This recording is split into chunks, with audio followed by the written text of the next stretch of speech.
Hallo almal, baie welkom by die Groot en Wyd. In vandag se episode wil ek vir julle 2 verskillende oogskadu voorkoms wys. So kom ons spring in. My eerste demonstrasie gaan wees op my regterkantste oog, waar ek vir julle gaan wys hoe om jou oog groot en oop te laat vertoon.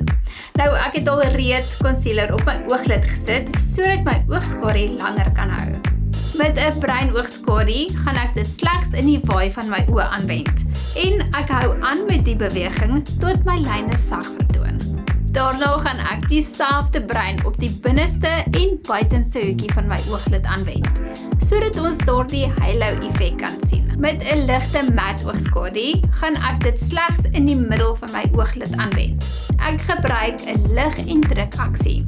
Met my onderste ooglid gaan ek dieselfde bruin oogskadu aanwend om die hele ooggremering bymekaar te bring.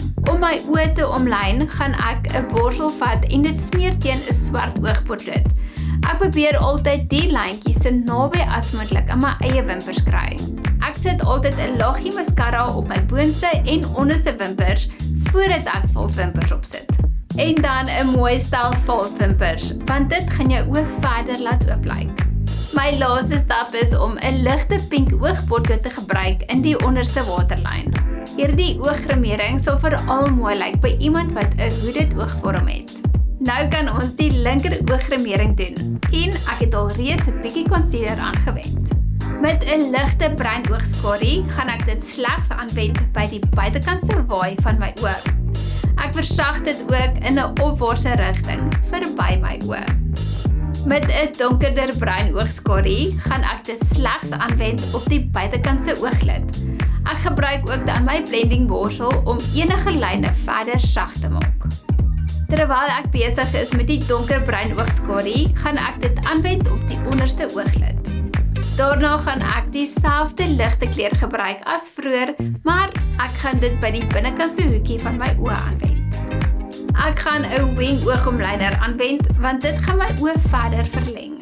Ek volg my onderste ooglid en trek 'n lyntjie opwaarts. Nou kan ek die lyntjie verbind met my boonste ooglid.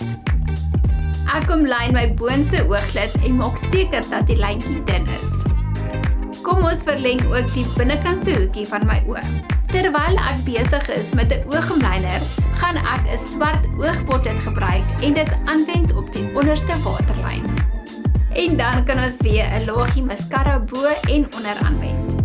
Ek gaan 'n 3/4 valswimper aanwend om daardie smeelende effek te kry. My intensie met die video is sodat jy kan sien wat 'n groot verskil gremering kan doen op jou oë. Ek hoop julle kon vandag sien hoe kragtig gremering eintlik is. Jy kan dit gebruik om meer selfvertroue te kry en om jouself uit te druk. Vir meer raad en inspirasie, gaan volg my gerus op Instagram en TikTok. Makeup by Annelies. Tot volgende week, totsiens.